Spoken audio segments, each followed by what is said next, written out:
자, 이번에 미국 증시 핫한 종목들 그리고 핫한 이슈들 체크해보는 굿모닝 라이브 시간입니다. 도움 말씀에 하나증권 역삼지점의 김세한 골드 PB와 함께합니다. 안녕하십니까? 네, 안녕하십니까. 자, 지난주 미국 증시가 롤러코스터 장세를 나타내다가 결국 네. 혼조세로 거래를 마쳤는데요. 네. 한 줄 평을 남겨주신다면 어떻게 평가하시겠습니까? 한 줄 평으로 말씀을 드리자면 네. AI 버블 공포로 급락을 했지만 막판에 셧다운 기대가 좀 긍정적으로 바뀌면서 숨통을 네. 틔웠다라고 이제 말씀을 좀 드리고 싶습니다. 그래도 증시가 조금은 더 긍정적인 쪽으로 방향을 잡은 것 같은데 이런 흐름이 좀 계속 될 수 있을까요? 사실은 증시 같은 경우는 지금 워낙에 많이 올라왔기 때문에 물론 이제 네. 1분기에 조금 조정을 받았다가 그때부터는 거의 브레이크 없이 지금 10월 달까지는 상당히 고점을 갱신하면서 그렇죠. 계속 상승을 해왔는데요. 11월 달, 12월 달은 연말로 갈수록 전체적으로 이제 주식시장은 이제 좋은 경우가 많은데 네. 다만 지금처럼 이제 상승 추가 상승이 좀 제한될 만한 이슈가 계속 좀 나타나고 있기 때문에 이 부분은 지켜봐야 될 것 같고요. 네. 물론 이 부분은 이제 소화하면서 지금 실적 시즌이 같이 좀 가고 있기 때문에 이 안에서 어떤 종목으로 이제 선정을 하느냐가 네. 또 중요한 관건이 좀 될 것 같습니다. 좋습니다. 자, 그럼 이제 시장을 본격적으로 들여다볼까 하는데요. 굿모닝 라이브 이슈픽 바로 함께 보시죠. 자, 오늘 살펴볼 이슈픽들입니다. 첫 번째 주제는 AI 거품론에 나스닥 지수가 3% 빠졌다는 점, 그리고 여야 셧다운 논의도 올라와 있고요. 또 암호화폐 겨울의 시작, 혹한기에 대한 얘기까지 나눠볼 예정입니다. 세 가지 주제가 모두 다 심상치가 않아 보이긴 하네요. 네. 우선 첫 번째 주제부터 얘기를 나눠볼까 하는데 나스닥 지수가 지난주에만 3% 넘게 빠지면서 해방의 날 이후 그러니까 거의 4월 이후 최악의 한 주를 또 보냈다고 합니다. 지금 발목을 붙잡고 있는 게 다름 아닌 AI 거품론인데 네. 이런 거품론이 과연 언제까지 지속될까요? 사실 AI 거품론은 계속 이제 많은 빅테크 회사들이 투자를 좀 진행을 하면서 네. 이거 너무 이제 캐시카우 이런 산업을 제외하더라도 너무 비용적으로 많이 투자하는 거 아니냐라는 이제 그렇죠. 우려가 이제 계속 나타나고 있는데 사실 이제 투자은행들 쪽에서 이제 그동안의 닷컴 버블과 또 지금의 AI 버블과의 어떤 좀 비교를 위해서 네. 여러 자료들을 이렇게 많이 내놓고 있는데요. 최근에 나온 그 모건 스탠리의 자료를 잠깐 좀 보면서 말씀을 좀 드리면 네. 이 현금 흐름과 수익성을 기준으로 닷컴 버블 때와 이제 비교를 한 자료거든요. 그러니까 보시면 닷컴 버블 때는 약 1.2% 정도였고요. 그렇네요. 지금 현재로는 3.5%. 그러니까 아. 거의 약 3배 정도 가량 높은 네, 현금 차이가 흐름과 많이 나네요. 수익성을 보이고 있는데 이 부분이 아직까지는 닷컴 버블 정도의 버블을 발생시키지 않을 가능성이 더 높아지게 보이고 있다라고 네. 이제 보시면 될 것 같고요. 추가적으로 M7이나 또는 이제 상위 S&P 100개 기업 종목들을 기준으로 보면 PER 평균이 지금 현재는 31 정도고요. 네. 닷컴 버블 때는 44 정도였기 때문에 아. 또 추가적으로 영업이익률은 그때보다 지금 20%가량 더 높은 상황입니다. 그렇기 그렇죠. 때문에 아직은 지금의 이 수익성을 비용이 커버하지 못한다라는 부분들은 조금 우려라고 생각을 하고 있고요. 네. 물론 이 부분이 이제 조금 지나면서 수익성이 좀 약화가 되고 또 그 비용이 점점 더 커지게 되면 지금보다 더 거품론이 좀 나올 수는 있겠지만 네. 지금 당장은 거품론은 크게 우려는 하지 않으셔도 된다라고 생각을 하고 있습니다. 네. 지표들을 비교해 봤을 때 닷컴 버블 때와 지금을 비교하는 건 좀 무리가 있다. 확실히 그때보다는 지금 상황이 많이 좋아 보이긴 하거든요. 그리고 이어서 살펴볼 두 번째 주제는 미국의 셧다운 논의 공전입니다. 주말 사이 민주당 그리고 공화당이 어느 정도 컨센서스 그러니까 공감대를 형성한 것 같은데 지금 상황이 어떻게 돌아가고 있죠? 네. 주말 사이에 그래도 좀 긍정적인 이슈가 좀 나오면서 네. 민주당에서 어느 정도 좀 손을 내밀면서 임시 예산안 타협안을 제시를 했고요. 이 부분이 지금 공화당이 받아들일지는 아직까지 좀 미지수긴 한데 네. 우선은 이 안건 통과가 60표 기준인데 지금 공화당이 53석으로 다수당이긴 하지만 그 안건 통과 60표를 채우지 못하고 계속 네. 불발이 좀 되고 있고요. 아무래도 오바마 케어에 대한 부분이 가장 쟁점인데 지금 이 부분을 민주당에서는 1년만 우선 연장을 하고 또 위원회 설치해서 그 이후에 좀 타협을 하자라고 이제 손을 내민 상태고요. 네. 다만 이제 공화당 같은 경우는 지금 최근에 어떻게 보면은 뉴욕이나 또 뉴저지 시장이 이제 민주당 쪽 표를 네. 좀 많이 얻으면서 그렇죠. 이제 당선이 좀 됐기 때문에 내년에 있을 중간 선거나 이런 부분들을 좀 생각을 한다면 약간 악영향이 좀 있기 때문에 이 부분도 좀 부담이 될 수 있고요. 또 연말로 갈수록 사실 이 소매 지표가 상당히 중요하거든요. 네. 그러니까 연말의 소매 지표가 어떠냐에 따라서 그 다음 연도에 1분기에 또 소매 판매 지표나 이런 소비 지표를 이제 좀 중요하게 봐야 네. 되는데 이 부분이 지금 계속 늦춰지고 안 나오고 있기 때문에 공화당 같은 경우는 이런 부분도 크게 좀 부담이 될 거라고 생각을 하고 있어서 저는 개인적으로 봤을 때는 1, 2주 안에 네. 타협이 가능하지 않을까라고 개인적으로 생각을 좀 하고 있습니다. 셧다운 사태 종료와 관련해서는 빠르면 1, 2주 안에, 그러니까 이번 주나 아니면 뭐 다음 주에는 좀 좋은 얘기들이 많이 들려올 것 같은 그런 예감이 들기도 합니다. 그리고 세 번째 주제로는 암호화폐, 비트코인 얘기를 오랜만에 나눠볼까 하는데요.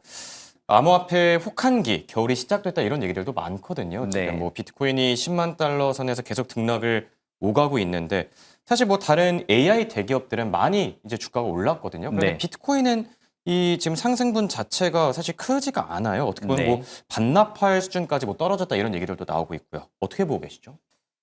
이 가상화폐 시장 같은 경우는 예전에는 나스닥과의 어떤 상관관계가 어느 정도 좀 일치하고 좀 잘 흐름이 좋았었는데 최근에는 가상화폐 시장의 좀 특징이 됐던 부분을 말씀을 좀 드리면 네. 현물 시장보다 지금은 파생 시장 그러니까 선물 시장이 훨씬 더 거래량이 한 4배에서 6배 가량 더 커져 있거든요. 네. 그러니까 지금 추석 전에도 약간 이제 트럼프 정부에서 좀 어느 정도 안 좋은 발언을 하면서 이 그러니까 가상화폐 파생 시장이 상당히 흔들렸던 이슈가 좀 있었는데 네. 그만큼 기존의 이제 주시장 같은 경우 현물 시장이 당연히 큰데 이 가상화폐 시장도 현물 시장에서 이 파생화폐 시장으로 조금 파생 상품 시장으로 이 거래량이 넘어가게 되면서 이 부분이 미결제 약정이 한꺼번에 체결되고 이런 부분이 계속 좀 발생이 되다 보니까 선물 시장이 좀 커지면서 이 부분이 현물 시장으로 영향을 미치는 이 악재 영향이 계속 좀 되고 있는데요. 우선은 네. 통계적으로 말씀을 드리면 이 가상화폐 시장도 연말로 갈수록 좋은 흐름이 계속 나타났던 경우들이 더 많고요. 다만 이제 나스닥과의 상관관계가 좀 깨지면서 네. 이런 부분들을 좀 별도로 개별적인 시장으로 좀 보셔야 될 것 같고 지금 최근에 좀 실적이 발표가 됐었던 스트래테지 같은 종목들도 네. 실적이 나쁘지 않았거든요. 그렇기 때문에 지금 외부 변수 요인만 어느 정도 좀 해결이 된다라고 한다면 이 가상화폐 시장도 연말로 갈수록 저는 조금 더 우상향할 거라고 생각을 하고 있습니다. 네. 암호화폐 투자자분들에게는 참 희소식이지 않나 네. 생각이 듭니다. 모두 다 따뜻한 그런 겨울을 보냈으면 좋겠는 마음이고요. 네. 자, 이번엔 종목단 이슈들로 한번 넘어가 볼게요. 지난주에 좀 눈에 띄었던 종목들이 있을까요? 지난주에 아무래도 실적 발표가 좀 많이 나왔었는데요. 네. 저는 개인적으로 AMD를 좀 뽑고 싶고요. 예. 아무래도 엔비디아의 워낙에 좀 독주 체제가 좀 많이 좀 있었는데 그래서 AMD 실적이 어떻게 나올 거냐 네. 이 부분이 상당히 좀 중요했고요. 그렇죠. 결론적으로 말씀을 드리면 뭐 매출액, 뭐 EPS 전년 동기 대비해서 30% 이상 성장을 네. 했었고 시장의 컨센서스보다도 더 많이 상승한 그런 지표를 좀 나타냈는데 네. 지금 이번 실적에서 가장 중요한 부분은 중국 향에 대한 그 GPU 매출이 없었음에도 그렇죠. 불구하고 네. 상당히 실적이 양호하게 나왔다라고 이제 생각을 좀 하고 있고요. 특히나 이 데이터 센터 매출을 좀 별도로 떼서 네. 보시면 좋을 것 같은데요. 데이터 센터 매출로만 보면 어쨌든 작년 대비해서 20% 이상 증가를 했고요.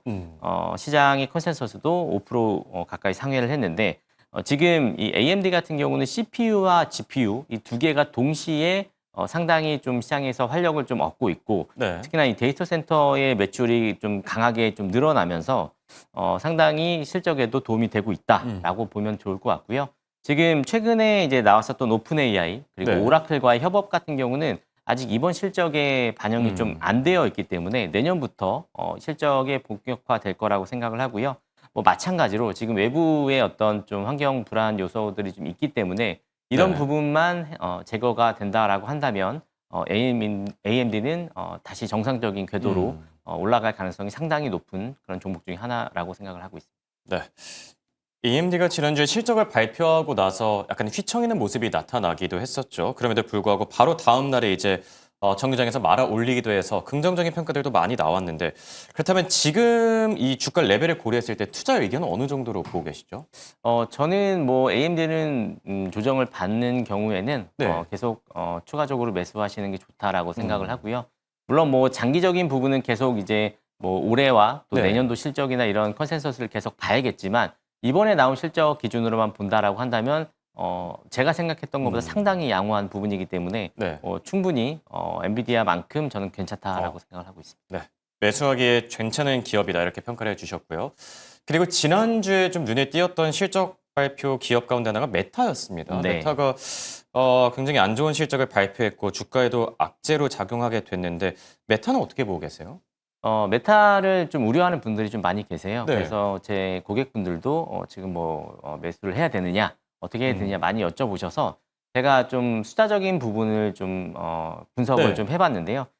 일단은 메타 실적 자체는 일회성 세금의 요인이 좀 있긴 했지만 어쨌든 만약에 그런 부분들을 제외한다라고 봤을 때는 네. 그러니까 기존과 동일한 세금 부과율이었다라고 한다면 어닝 서프라이즈를 기록할 만큼 좋은 실적 퍼포먼스였다라고 보고요. 네. 기존의 캐시카우라고 할 수 있는 인스타그램, 스레드 또는 페이스북에 대한 이런 AI 광고 수익에 대한 볼륨과 단가가 지금 동시에 증가하는 이상적인 성장 사이클로 진입을 하고 있습니다. 그렇기 때문에 이 캐시카우에 대한 역할은 걱정을 안 하셔도 되고요. 네. 만약에 현 수준의 한 40% 정도의 영업이익률을 계속 나타낸다라고 봤을 때는 캐펙스 증가분은 그러니까 캐펙스 같은 경우는 1년에 무조건 부과를 하는 게 아니라 예. 5년 또는 10년 이렇게 나눠서 장기적으로 분할 납부를 하고 있는 부분이기 때문에 이 증가분이 1, 2년 이내에 40% 영업이익률을 나타낸다고 했을 때는 충분히 복구가 가능하고요. 만약에 AI 인프라 투자로 투자를 했을 때 네. 거기서 이제 나오는 ROI가 20% 이상이다라고 한다면 기존의 EPS를 가져가는 그 숫자 대비 둔화 없이 다음 사이클로 진입할 수 있는 상당히 중요한 지금 시기입니다. 그렇기 네. 때문에 메타의 다음 실적에 대해서 상당히 기대감을 갖고 보시면 좋을 것 같고요. 여전히 매수 포지션을 저는 유지하시는 게 좋다라고 생각하고 있습니다. 네. 메타를 담고 있는 투자자분들에게도 좀 좋은 조언이 되지 않았을까 생각이 됩니다. 지금까지 도움 말씀의 김세한 골드 PB와 함께했습니다. 대단히 고맙습니다. 네, 감사합니다.